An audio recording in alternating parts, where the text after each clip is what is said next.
Well, welcome back to the podcast. We are in episode 3 of season 2 already. And my name is Aaron Brockett, for those of you who don't know me. And I'm the lead pastor at Traders Point and get the opportunity to host this podcast with Ryan Bramlett, who's out on paternity leave. Mm-hmm. And so he and his wife had a beautiful baby girl. And so he's out right now. But I'm joined by two of my very good friends, Ann Wilson and Anthony Hunt.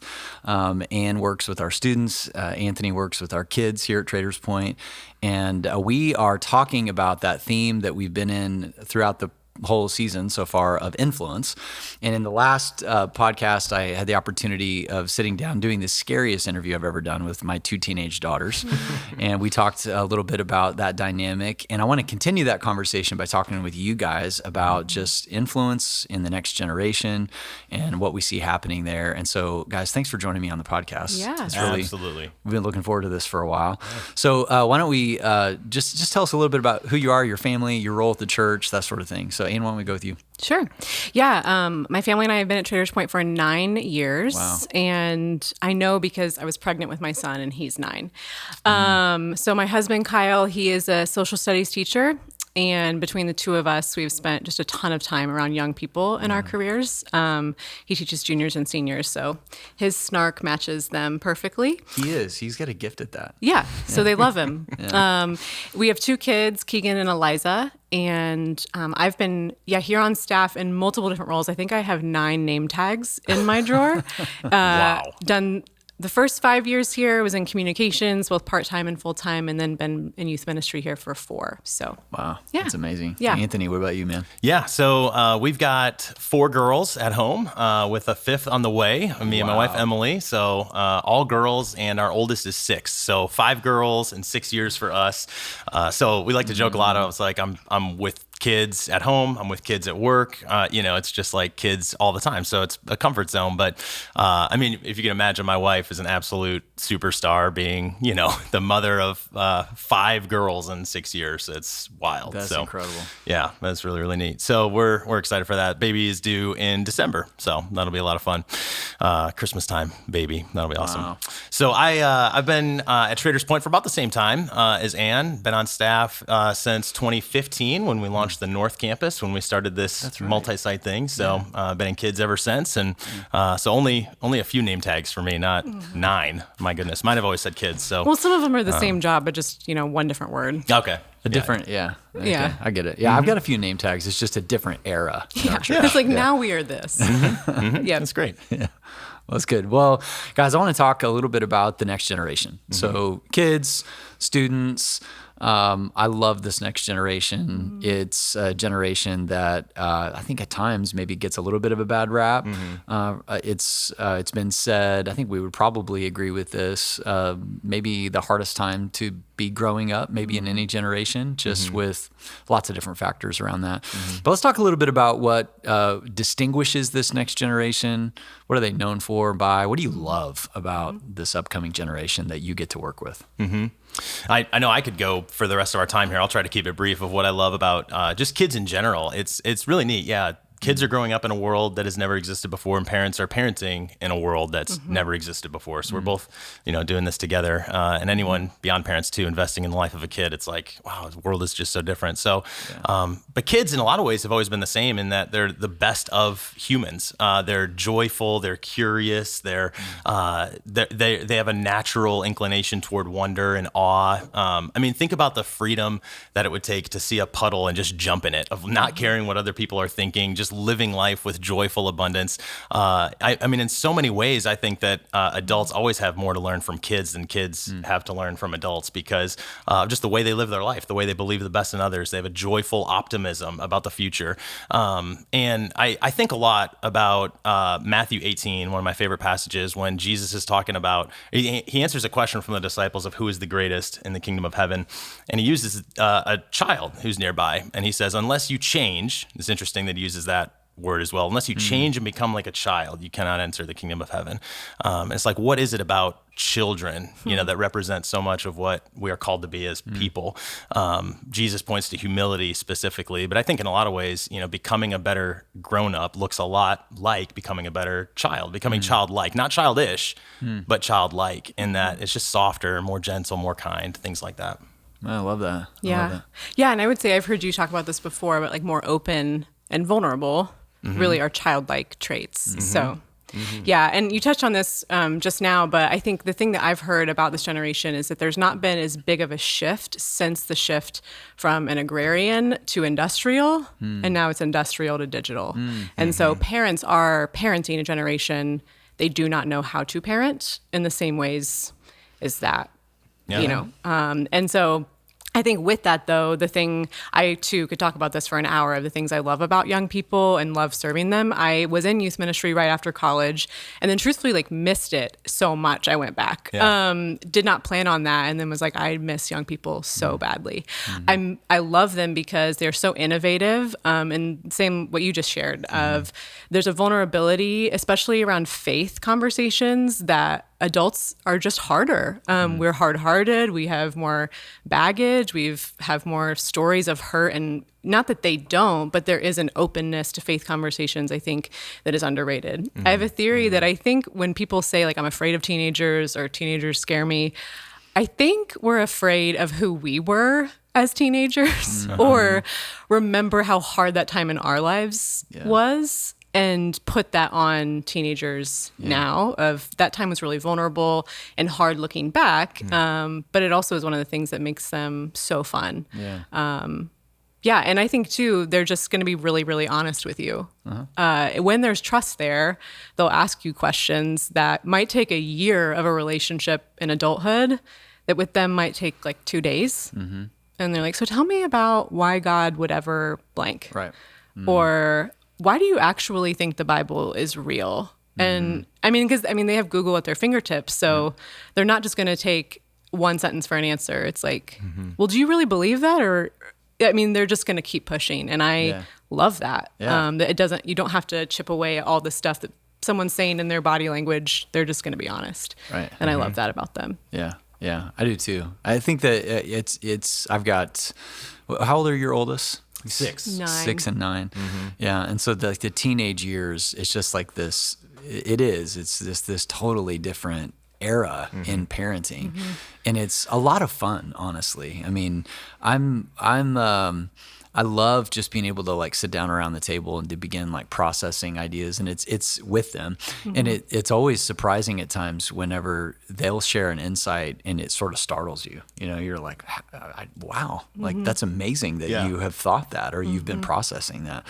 And so I think you're right. There's so much that we can learn from them. And so with that said, you know, I think that probably, you know, it's that old cliche, you know, I think every generation, you know, probably thought that they had it the toughest. And I don't know. I mean, we could kind of go back to the agrarian societies, and I'm certainly glad I didn't have to walk to school, you know, in the snow, uphill both ways, you know, all that kind of those sentiments. But with social media, the digital age, I mean, our oldest was born in 2002. So that was at the very infancy of things. Like he didn't necessarily have an iPad in his hands all the time as a little kid. I do remember the very first like portable DVD player that we got. And we were like, hey, we can actually take DVDs on the airplane with us. But now it's a little bit different where my youngest is 10. She has grown up in that, and she's always got an iPad in front of her. I mean, walking around the house constantly with it. So what do you guys see in this digital era that we live, which come with so many benefits, but what are the challenges, the pitfalls, especially for parents today who are just, I mean, I get it. Like it's easy to kind of, you know, talk about, you know, well, the parent who just kind of puts an iPad in front of their kids. It's like, I get it. Like at times you're kind of like, I'm especially stressed. post-COVID. Most people are just trying to survive. Survive it. And you know, your kids wear you down. Like, I want to watch the thing. Okay, fine. You know? And so what are some challenges around this generation? How are we, what's coming out of this? At times I think about that. Like when today's kids and teens are young adults and middle-aged adults, what do we get from this? Like what's coming, or what are the challenges that are in front of us, and which then present opportunities, I think, for us as a church. That's the ministry.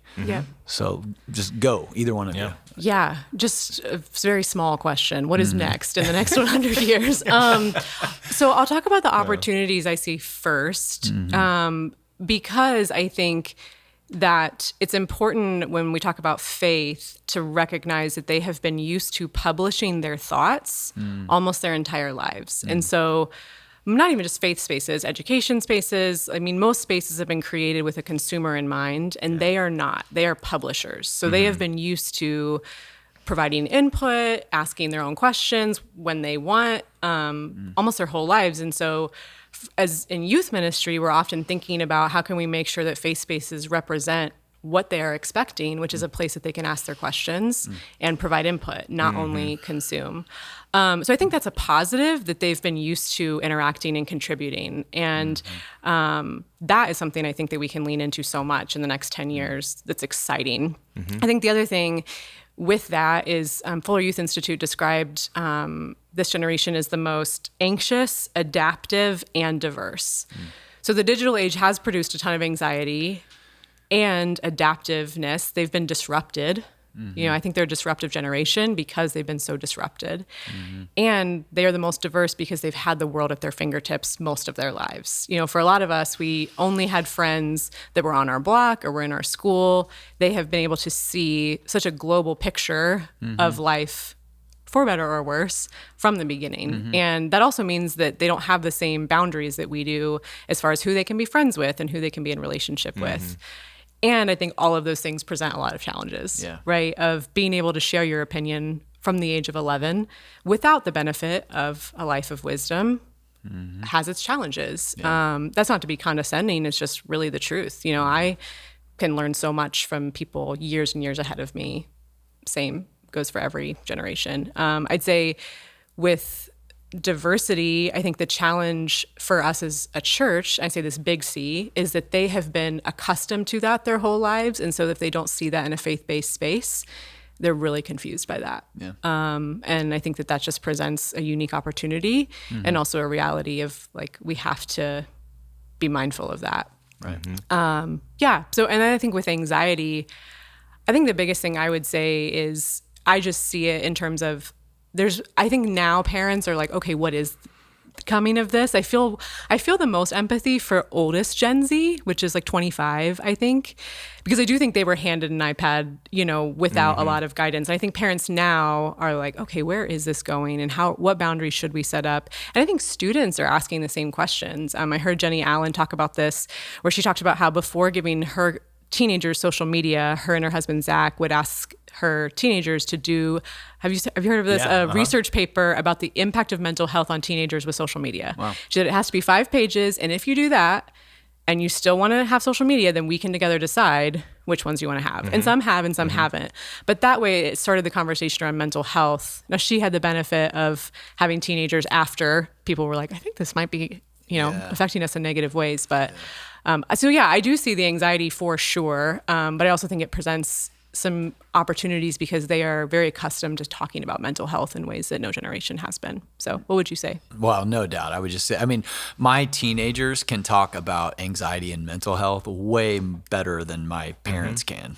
Or, you know, people that, or even I've still got a couple grandparents that are alive. And it's interesting, like even when you throw that subject out, and I'm talking, and I don't mean to stereotype everybody in this age category, but anybody over the age of 60, and you just talk about anxiety, that term, like a lot of them like don't fully know what to do with that. Right.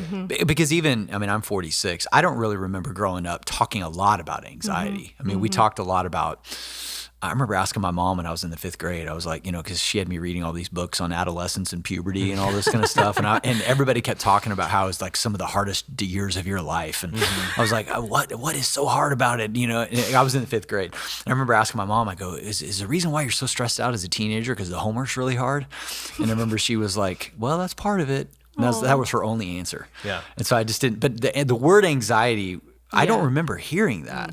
I remember hearing peer pressure. I remember thinking like, you know, you're going to feel uncomfortable in your body, like that kind of stuff as you're growing. So I think a lot of people in older generations, when we talk about, hey, I've got teenagers and they're really wrestling with anxiety. they're not able to be conversant in it. Or whereas my teenagers, man, they are. Like, they've got it on that. So Anthony, what about you, man? Yeah. Well, I'm always so encouraged by the knowledge that teenagers have about anxiety and other just mental health awareness in general. Being aware of your emotions and your mental state and what's not good about it, what is good about it, leading the conversation in so many ways. I'm so encouraged. I've heard examples and stories that you've told, or that in the example that you gave of, hey, write the research paper and learn about, you know, the downsides of social media, and then let's talk about if you can have it. I've heard many times teenagers will come forward and say, here are the limits that I think would be healthy for me with social media. And it's like, if that's not, I mean, that's the goal of parenting is heart transformation over behavior modification, There's a isn't lot it? of It's like, adults that need to have that. yes, it's like, I mean, absolutely. I do. Grandma, get off Facebook. No, but I mean, but Have seriously, grandma they write do the have some essay. social etiquette on social that adults don't have. Yeah. I mean, yeah. Yeah. So it's incredible. They're leading the way in a lot of ways. I think, so it's funny you ask, like, what's different or what's coming next in the digital world. I think there's so many things that are also timeless truths that can't be forgotten here too, where it's like, okay, maybe in a generation ago, parents would just let their kids go outside and run around the neighborhood forever and still have no clue what's going on in their child's life. Versus now, it's like they just run rampant on the internet or in a digital world or on social media, and the parent still has no idea what's going on in their life. Like that, both of those are equally problematic to me. So I care way more about open communication. Does the child have a level of self-confidence and safety with their parent to come and talk to you about the things that they're experiencing? You don't have to be an expert in what's coming next, but do you have some sort of relational capital with your child where you can just sit with them and be present with them to take their concerns seriously instead of like, I've never heard of that thing, that must not be a big problem. We can be very dismissive, specifically of children's experiences, you know, in a digital world or not. Just like we don't validate their emotions and their feelings. Their feelings are real, even though we may not fully understand why they came to that feeling, whatever that might be. So I think if I were to say, what is a parent's obligation? I would say, yes, we could go into, here are the apps you need to know, or here's the here's the expertise, the competency for you to be hold your own in a conversation about these things with your kids. That can be overwhelming. That would be worthwhile, but it's overwhelming for sure. I think to give yourself a ton of grace, you don't have to know everything, and then to not stick your head in the sand either. To say, well, it is what it is. I'll never understand this stuff. You know, I didn't have this when I was a kid, so it's just what free range on whatever it might be. But how do we have a healthy, appropriate relationship with technology? And that's, if I could summarize too, a big thing that parents can do specifically is like, what is the purpose of the technology you're using? Not what are all the ins and outs of how it works? Younger children specifically, parents of younger children will ask us and on the kids team a lot of, we'll hear a lot about screen time. Like, what's the appropriate number of minutes per week? And I'm like, yes, that's an important question to ask, but what's the purpose of the screen or the purpose of the device that they're using? Are they connecting socially with their friends? Because kids don't go to malls these days. They play video games, and that's how their friendships are kindled. So what's the purpose behind the technology? That can become a much more rich conversation than 60 minutes only, or whatever the time constraint might be. Yeah, absolutely. I think you're hitting on something really key, is that like parents don't need to be the expert. They don't need to be checked out. It's like, figure out how to just lean in with your kids and let them talk. I think so much of parenting isn't necessary. Parenting is, it's shaping. It's not downloading. You're not just trying to download all of what you know into your kids, but it's really giving them a voice, letting them speak. And this is something that I've actually used with several of my kids, especially in adolescence, is, hey, you're developing some thoughts and some opinions and some perspectives on life, which is what we want for you. But you won't have a fully developed worldview until maybe you're in your mid-20s. So I just want you to know that I just want to be here to help shape your worldview. Yeah. I'm not going to download my worldview into you or anything like that. I just want to help shape it, which means that if you've got an opinion or perspective that you think might be different than mine, it's safe for you to tell me, and then I'm not gonna freak out on you. Try not to freak out on you. And then, okay, tell me why you came to that. What influenced you in that? Let's talk about that, and just really be thoughtful and intentional. It's where they know, like, hey, I can come to mom and dad and we can talk this out. I think that's so key. Yeah. As you guys are working with parents and the next generation, and we're doing ministry together in a local church, and COVID's been what it was. And as we're sort of re-emerging and rebuilding out of COVID, and the dust is sort of settling on that particular season in our world, what's in front of you? Like, what's really exciting you about kids ministry and student ministry? I know we had a great summer this year. If you want to talk at all about any of the student trips, I'd love for you to share that. But just what are you seeing? Because it feels like there's a lot of momentum right now in both kids and students. And I know that you guys are really doing an amazing job with that. So talk to me a little bit about just what we're seeing in the church with this next generation. What are the opportunities now? We've had challenge. What are the opportunities coming out of the challenge? Yeah.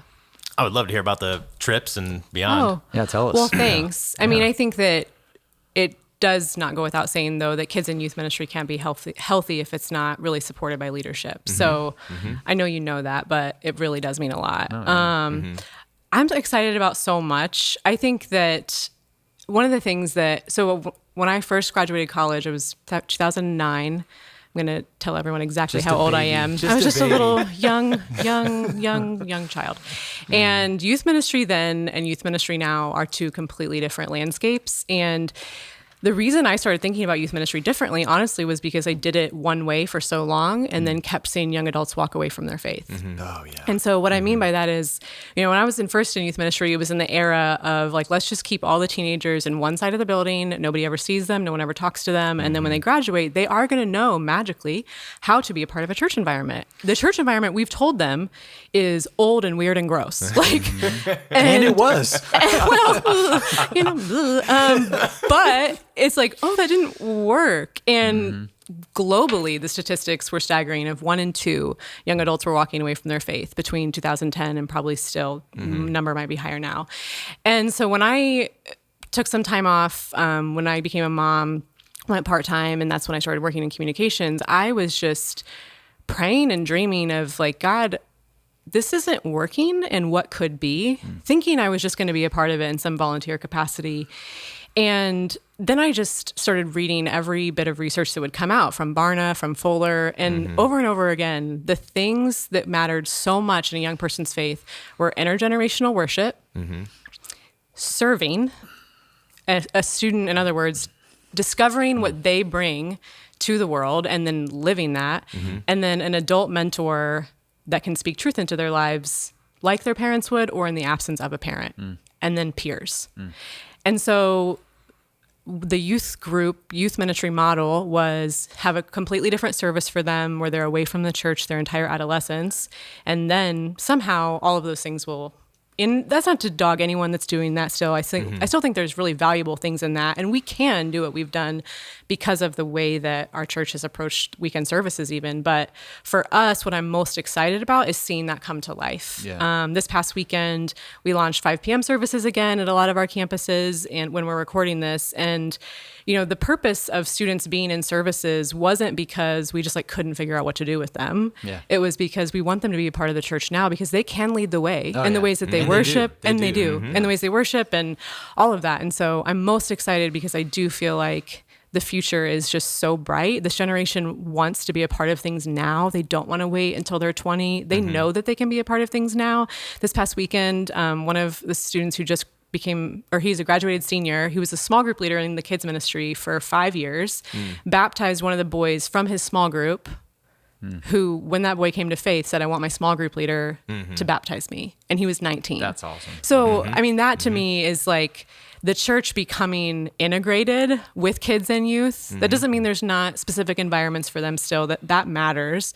But not being so separated and that changing in church culture, I'm super excited about because I think the fruit will be so great long term. So what about you? Yeah, that's awesome. Well, I love what you said about kids, youth, and adults being integrated. So that's really how we look at it here at Traders Point. And the way that we try to do church is like, can we communicate to one another? So often it can accidentally happen where it's like maybe we're well intentioned, but kids ministry is done one way, and then there's no real handoff to youth, and so naturally you see a drop off. Whatever the age range is, there's a drop off, and then from youth to adult, there's a drop off. And so it's like, how do we create better transitions there? I think in so many ways, I'm really excited because just strategically, I think everybody here in our community understands, whether it's about vocational ministry or just making disciples, one of the best things that you can do strategically, and what you have to do, is invest in the lives of young people. The statistics show over and over how 85% of people who are Christians today became a Christian before the age of 14. And so it's like, okay, that says a lot about where we should invest our time and our resources.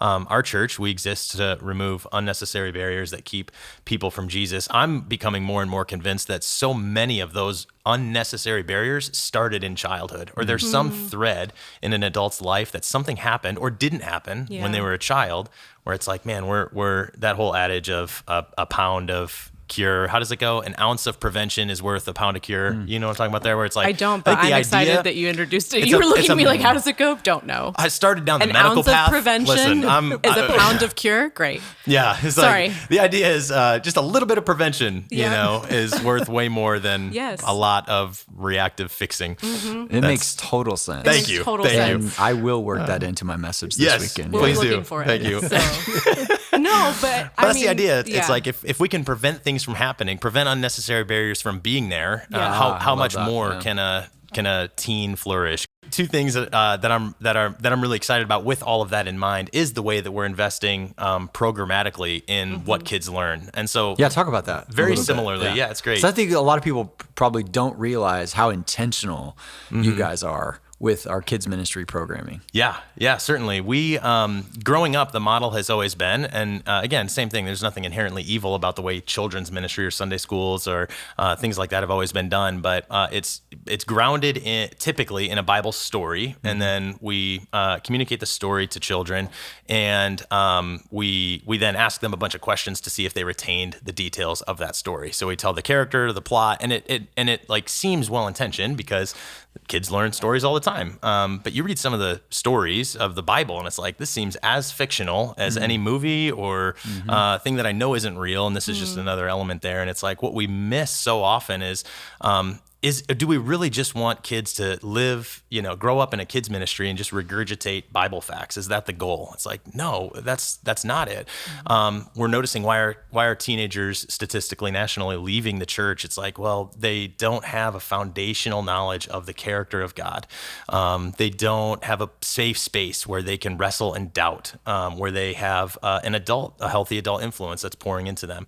And much of our model is based on that. So from a teaching standpoint, it really starts on, can we not necessarily make the foundation of our teaching a story where we say, okay, here's the story of Noah's Ark and how many animals, kids, and let's draw pictures of animals, and it's like, I don't know, same thing. I'm not meaning to, And we make application points that really aren't in the text. Right. Yeah. A lot of times it's like, here's this incredible true story of the Bible. So make sure to share your toys. Which works until they raise their hand about Hagar. Like, I'm sorry, what? Yeah, exactly. Right. Yeah. Well, even in studying for this message series we're in right now on Daniel and the lion's den, I mean, it was brought out that the unfortunate thing, like I remember growing up, there was a song called Dare to be a Daniel. Dare to be a Daniel. It's like, what does that mean? Well, so when you get thrown into a lion's den, dare to be a Daniel. Dare to be a Daniel. Yeah. When you get thrown into a fiery furnace, so I don't know when those things are going to happen to me, but here's the unintentional thing that got communicated to us as kids is that if you're just faithful to God, He'll always bring you through, which is true to a certain sense, but to a kid, not in the way that a kid would interpret that. But to a kid thinks, if I'm always faithful to God, He'll always give me what I want, or nothing bad will ever happen. And so we end up like moralizing these stories, and then it turns kids into religious people, meaning if I do X, Y, and Z, God will come through for me in this, or it turns them into full-grown Pharisees. And so, yeah, you're right. I mean, it was well-intentioned. Let's teach some kids some Bible stories because that'll keep their attention. But then we sort of allegorize it, or just turn it into cartoon characters, and then then they're losing it because it's not embedded into the overarching context of Scripture. I love how you said it, an overarching character of God. Yeah. So anyway. Yeah, well, and I would add to that too, we really underestimate what they are capable of.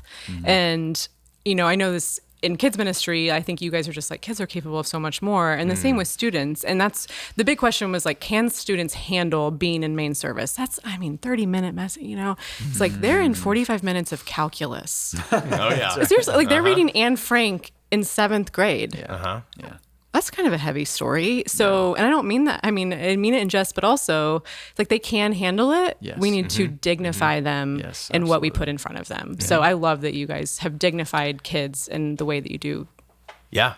It's like if we can instill the character of God into a child at a very young age, when they bump up against their, whatever their fiery furnace might be. Because again, same thing. It's like even that song when you were singing it, I'm like the literal brain of a child is like, okay, when I go to the zoo and when someone tosses me over, like I'm ready to like fight the lions. It's like I don't even know how to abstractly think about that. So, but that's the key is like if a child knows who God is, that when there are storms in life, when there are questions, we don't have to be experts as parents and as kids volunteers or whatever that might be, where could we just be a safe place for them to wrestle in doubt? I love it. It's one of the indicators of success with us because we always think a faith wrestled with is a faith owned. And so when a child comes to us or when a parent afterwards will be like, my kid had so many questions about the Bible. I'm like, that's awesome. Or like, I'm just not sure. Or they're actually starting to doubt some things. I'm like, it sounds like they're worshiping God with all their mind. It's like, that's an amazing thing. Yep. And it's like, what do I say? What do I say? It's like, oh, be honest. I don't know. I love even that we're strategically teaching the book of Daniel. You brought that up in both kids and adults environments. So it's like this week, one of the best things, I just still think you don't have to be an expert as a parent. But if you're regularly engaging in church, it's like you'll have opportunities to point towards spiritual truths in difficult moments. And so if something difficult comes up in the life of a kid, well, both parents and kids are learning about Daniel. Is there something you can point to in, it sounds a lot like something I recently heard at church. Let's talk about that. How did Daniel face it? What did you learn in your class? What did I learn? Whatever. Yeah. And it can just lead to a very rich conversation where you don't have to have all the answers and quite frankly, memorizing all the details of the story. I mean, it's like to allow them to just be authentically wrestle with their faith. There's something about like, if you have an answer for everything, it usually shuts the conversation down pretty quickly. Yeah. I've noticed that before. Like I would even say at times, and you obviously use your wisdom and discretion on this, anybody that's listening, but if somebody asks a question and you know the answer, you don't always have to give it. It's kind of like Jesus didn't. Exactly. Right. I think he answered like 3. With any sense of clarity, he usually answer with a question. With a question, yep. So it's kind of like, hey man, that's a great question. What do you think? And let them journey with it, rather than like, no, it's that. Oh, yeah, okay. Yeah. Time for lunch. Yeah. And it just sort of shuts down any sort of thinking. It almost feels a little dogmatic, even if it isn't. And then it doesn't necessarily, like, I love what you said. Say that again about faith. A faith wrestled with is a faith owned. Yeah, you got it. Yep. And so that's going to go into my sermon too, Anthony. Yeah, there we go. Dude, hey, you're going to be looking for it. Yeah. Well, and I would say, and what I'm excited about too, to go back to your question, is I do feel like our leaders are so much better prepared for this generation than they've ever been, for kids and youth. But we, in the same vein, say to our leaders, like, contrary to popular belief, questions are not a sign of a toxic faith. Like questions are a sign of trust, and it's not doubt that's toxic to faith, it's silence. And so the number one thing we can give youth for a group environment especially is an adult who is comfortable with their questions. Yeah. And I'd say the same is true for parenting. Yeah. But that is one of the things that students say when they walk, away from God or away from the church, is they just repressed, bottled up all these questions they had about God, which, I mean, I don't know the actual evidence, but I'd say at least 70% of teenagers are wondering about if God is real, and if he is, what is he even like? And if they have no space to process that until their mid-20s, when life is super hard, not that it's not hard as a young person, but they don't have anywhere to go. And they think, well, that place is for sure not going to be able to handle that. Or that person can't handle that because they just gave me a quick answer and that's it for them. Yeah. They need a space to wrestle out loud. Yeah. Yeah. It makes sense. I mean, even in like the collegiate setting, you know, if you're going to get a college degree, a master's, a doctorate, think about how many questions you end up asking during that period of time. And the questions, what are they called? An education. So, and I always get real nervous too when I sit down with, young potential leaders who have no questions. Because they're just sort of assuming like they already know it all. But if they sit down and they've just got real genuine questions, that's usually where some really, really good stuff goes from that. Well, even going back to one of the first things we said of if a kid especially is asking you a question, that is such a key indicator of health. Means they trust to your you. point They of like silence, it's like, I'm so thankful. I'm so honored when someone comes to me and shares anything with their life, a doubt about their faith, something hard that happened. And the fact that open communication is there, that is the groundwork to have an authentic. And yeah, I love what you said too, though. And just to, get really practical too. I'm going to be thinking about that when a kid asks me a question or when anyone asks me a question, before I have the impulse to give the reason. I think of like even unbelieving adults in my neighborhood. Hey, what's this, question about God? It's like, oh, I got to get this right. And I feel so nervous. And I'm just going to stop and say, I don't know. It's a really good question. What do you think? Yeah. Let me know a little bit more of why you're asking. Because even that will be so revealing of, we talk a lot about how the number one quality of I don't know about, we say this a lot about volunteers in kids ministry because a big hesitancy is, well, I don't know enough about the Bible. Yeah. I don't know if I can lead children because I don't know enough about the Bible, or I'm not an expert on child development. It's like the number one quality of a kid's volunteer. It's not, or even you might say for youth, it's like, I'm not cool enough to serve with they teenagers. don't need you to be and cool. it's like, And if you're not, do not attempt. yeah, it's like, it's the worst. They'll see right through it. You just be your weird self. I did use the word lit with teens Don't recently. do that. That word's out now. I learned, but I was like, why? If it's not natural, just let it be. That was the urge within me, though. I was like, I want to relate so much. I should have just been authentic, But the number one quality is not Bible knowledge. It's not the cool factors. It's not any of these things. It's consistency. It's showing up regularly in a person's life and asking curious, genuine questions, not as a means of like teaching them a lesson or bringing your lecture. Just saying, I care enough about you, and question marks are always better than periods in these conversations too.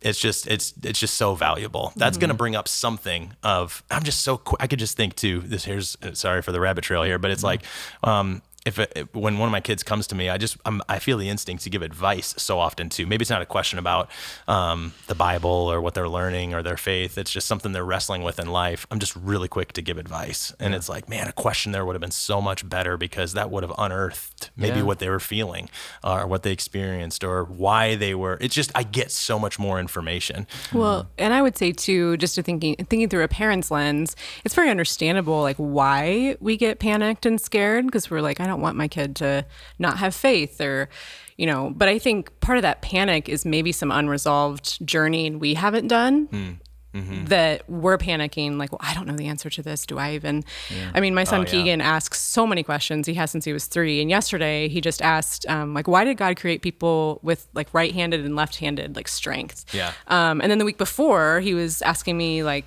well, how do we know that what we believe is true? Because he read Percy Jackson and like that Greek series. He's like, they really believed in that. Like, I know you really believe in this, but like, how do you know you're right? And it was like the internal, I understand. Yeah. And so I'm not judgmental toward it, but it's like, if you can train yourself to be ready for questions that scare you, to train your body response to be, thank you so much for asking that, and to not let your anxiety take over, that is the way to create a safe space for your kid and your teen. And then when you do mess up, to apologize and say, I really messed that up. And I know that communicated to you that I'm not safe and I'm really sorry. Yeah. Yeah. It's big. I think because I was even thinking through that as you were talking about that, I really resonate with what you're saying. Because I think as parents, let's just say, as Christian parents raising the next generation, and they've got questions, or they come home with something, or they've got observations, and that initially can be quite, like you said, like quite frightening. Like, oh, well, what if my child never comes to faith, or abandons their faith, or chooses to live their life in a way that we wouldn't agree, or whatever.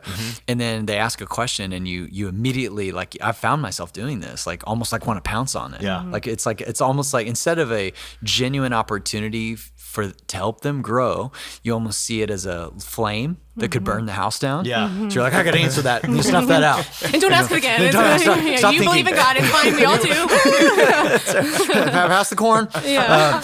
But so it's so I get that, and then honestly, even it could reveal some of your own insecurities. Now, we have like this added layer of tension in that we're in full-time ministry. So it's like, well, because I, had my teenage daughters in the previous podcast. And when I kind of threw that out there as an idea, I honestly thought they would say no. And I threw it out and they both said yes a little too quickly. We got some things to say. And I was like, oh, wow. And definitely, I think both of them had the perspective, and they would be, both of them, somewhat, they're a lot like their mama. They're just like, hey, behind the scenes, I don't need a lot of attention. So I was a little surprised at that, but I think they both felt like, hey, this is an opportunity for my voice to be heard. And even just like, okay, hey, that's great. Like, hey, I'm gonna let you, it is not my it's my responsibility to guide you and to love you. It's not my responsibility to, your salvation is not something for me to do. Yeah.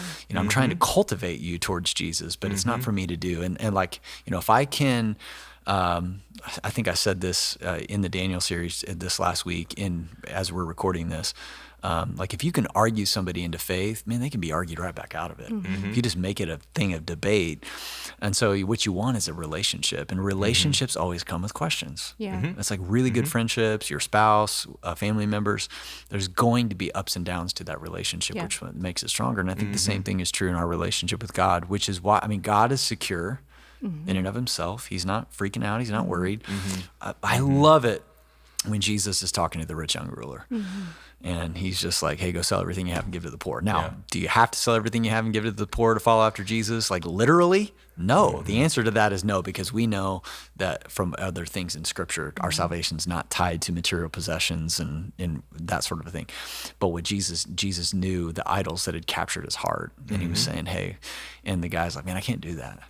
And Jesus let him walk away. Like there's just something about that I think it just reveals his sense of security. And who knows what happened to that? I think we sort of assume, well, that rich young ruler died and went to hell. Well, how do you know? Right. Like I doubt it. Like I really think that there was probably some circling back that happened, and a mutual respect that was there just through that, just letting that, the ups and the downs and the questions and the insecurities and the fears of relationship play out. I think that's so huge even in parenting. Yeah. I think as you're talking, I'm remembering from listening to that episode, one of the things that I can't remember the way you asked it, but something about like, what are young people most afraid of? And I think it was Campbell said, like, I'm afraid of the future, or we're afraid of the future. And it didn't surprise me that they were so willing to do that, because I do think that's a marker of their generation. Like they are really ready to have those conversations that maybe we would even be a little bit more nervous about.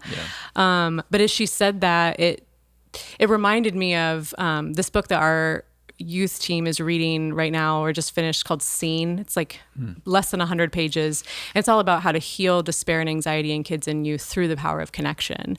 And all this science, it's a mixture of faith and science. The book is. It's by Chinwe, Williams, and Will Hutcherson. We can put it in the show notes. But basically points to all of those things: despair about the future, anxiety about the present, can be healed through the power of connection and a human relationship, which is what it's been from the beginning of time. Right. But it's also... That shouldn't be very mind-blowing. It shouldn't be like, whoa, what? But I think like in that sense, for this generation, connection is the new excellence. For so long, and not just church environments, all environments, like we've been creating them to be excellent. And I think that's still valuable. I mean, they're very snobby about a lot of things, as am I, but I think they are looking for connection, and it is the way that they can experience God in ways that they can't outside of a faith community. They can get almost anything from YouTube, but connection it's different, and human relationships can heal so much, which so much research point to. So it's like silly that we ended that book and our whole team was like, this was incredible. And then I'm like, they're saying things that are so obvious. Like if you show up in a relationship, if you help them build resilience, if you just listen, but even things like that are reminders of listening involves not dismissing things or not saying cliches or listening for that person instead of what you can say. that's the key. Yeah. And we want something like meatier than that, but that's also the harder thing, I think, because it takes a long time. Yeah. Yeah. Yeah. Well, there is something to be said too, though, of what we were just noticing of. It seems so obvious, but why aren't we doing it? Like that's my question. Like something's in the way.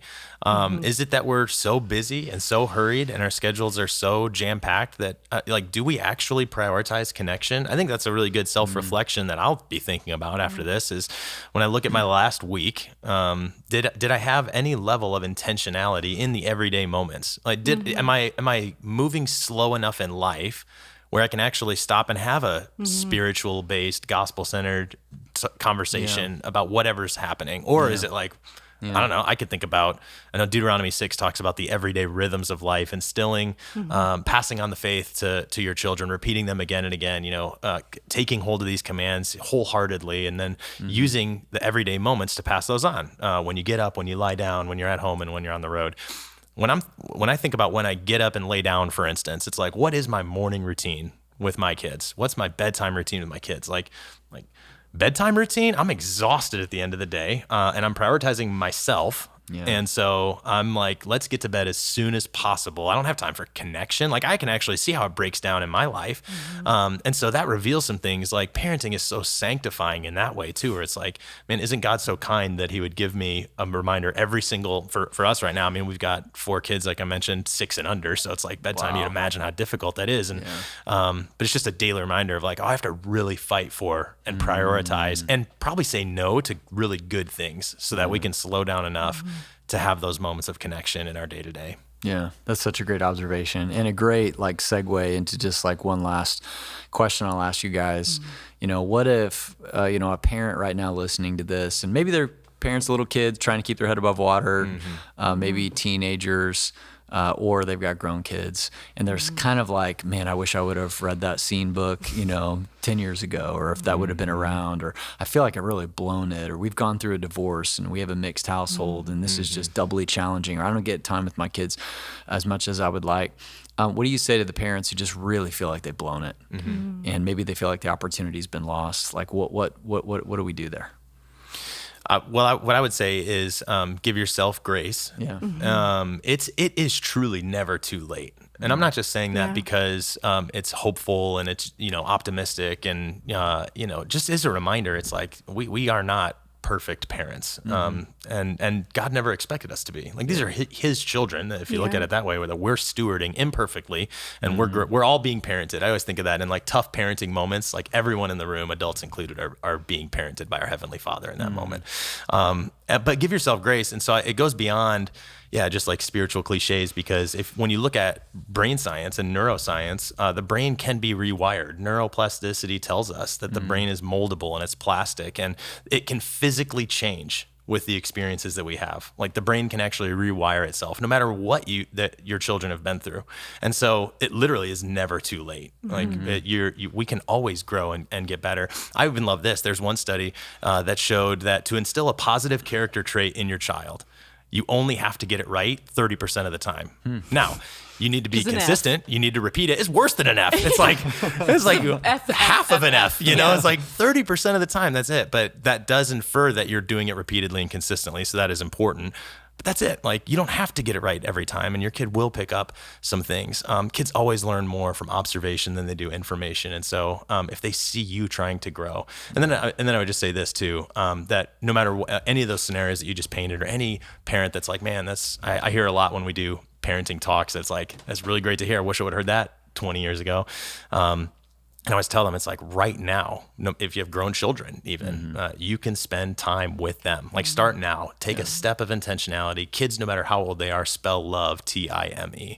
So go spend quality time with them wherever they're at. Go ask them genuine, curious questions, regardless of who they are and where they're at, and just take a step. Yeah, that's so good.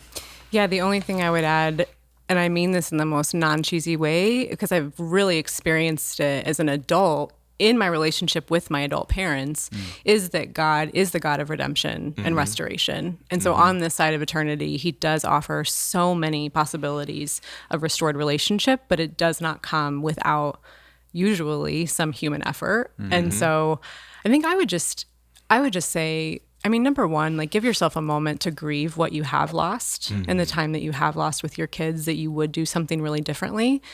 But grieve it so that you don't continue to live it in your relationship with them now. So that you can say, I really wish I would have done that different. And I'm going to give that to you, God, and trust that you'll give it back to me in this new season, and then pursue your kids. I've experienced that as an adult with both my parents, where there were things that were really broken, but because our God is so good and so kind, and through their pursuit and mine too, he did restore things that if you were just looking at it, from the outside, you'd be like, well, that mom and daughter relationship is just probably never going to get better. But it did. And it was years. I mean, it was a decade, but through the power of God's mercy, it did. But it didn't come without, in my case, and she would be okay with me sharing this, my mom grieving what was lost and then allowing us to build something new. Yeah. And that's what I tell a grieving parent, especially like after a divorce or a really hard time, is like, make sure you grieve, but then don't put that on your child anymore and walk into a new season that God can give you. Yeah, that's gold. Man, that's so good, guys. Thank you so much for showing up today and sharing. This has been such a rich conversation, and I really, really appreciate both who you are and not just what you do. But thank you for the contributions that you guys make in our church community, and making a huge difference. And it's so much fun to run with you guys. So fun. Yep. Yeah. Well, thank you guys for listening to the podcast, and please like, subscribe, comment, share this podcast with friends and family. That helps us get the word out, and we will see you next time.